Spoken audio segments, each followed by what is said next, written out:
सामाजिक कार्यकर्ते सोनम वांगचुक यांच्या सुरू असलेल्या आमरण उपोषणावर काल दिल्ली उच्च न्यायालयात महत्त्वाची सुनावणी झाली। त्यांच्या प्रकृतीबाबत वाढत्या चिंतेच्या पार्श्वभूमीवर दाखल करण्यात आलेल्या याचिकेवर न्यायालयाने केंद्र सरकार आणि संबंधित प्रशासनाची भूमिका जाणून घेतली। आजच्या व्हिडिओमध्ये आपण यावर सविस्तर चर्चा करूया। नमस्कार, मी आकांक्षा आणि कुजबुज कट्ट्यावर आपलं मनापासून स्वागत। सुनावणी दरम्यान केंद्र सरकारने न्यायालयाला सांगितले की सोनम वांगचुक यांच्या आरोग्यावर सातत्याने लक्ष ठेवले जात आहे।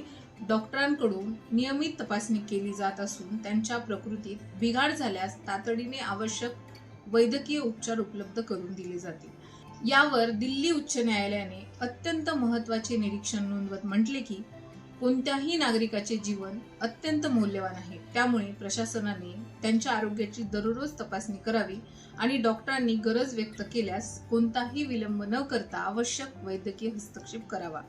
सोनम वांगचुक हे गेल्या 20 दिवसांपासून उपोषणावर आहे।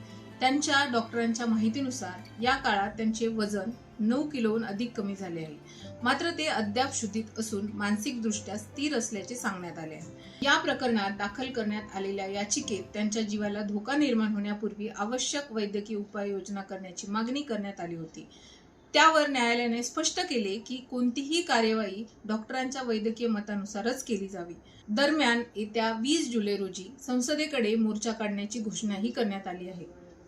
त्यामुळे या आंदोलनाकडे देशभराचे लक्ष लागले आहे। आजच्या सुनावणीत न्यायालयाने आंदोलनाच्या मूळ मागण्यावर कोणताही निर्णय दिलेला नाही, मात्र सोनम वांगचुक यांच्या जीविताचे संरक्षण हे प्रशासनाचे सर्वोच्च कर्तव्य असल्याचे स्पष्ट करत त्यांच्या आरोग्यावर सतत लक्ष ठेवण्याचे निर्देश दिले आहेत। या प्रकरणातील पुढील सुनावणी आणि सरकारची भूमिका काय असेल याकडे आता सर्वांचे लक्ष लागले आहे। मित्रमैत्रिणींनो, व्हिडिओ आवडला असेल तर नक्की शेअर करा। धन्यवाद।